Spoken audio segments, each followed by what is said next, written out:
How do you foster an environment where team members feel comfortable expressing their ideas or concerns without fear? Yeah, that's is a big question.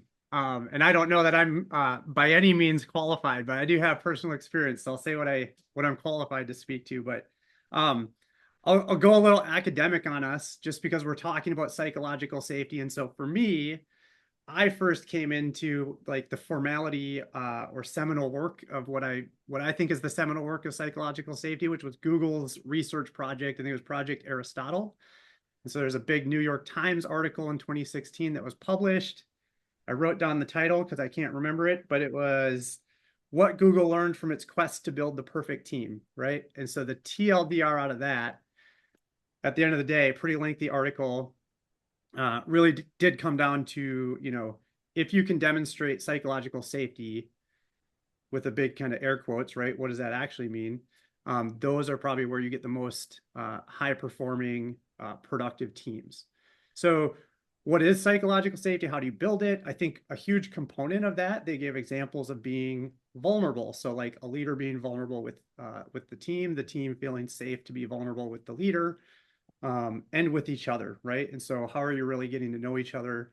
Uh, on a professional level, on a personal level, and then of course, what are the kind of environments or capabilities,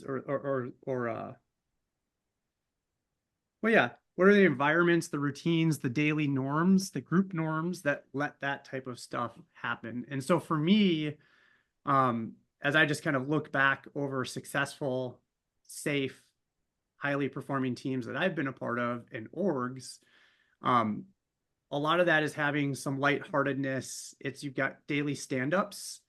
You have maybe the space to be outside of the really strict, like, you know, whatever scrum. What did you do yesterday? What are you doing today? What are your impediments slash roadblocks?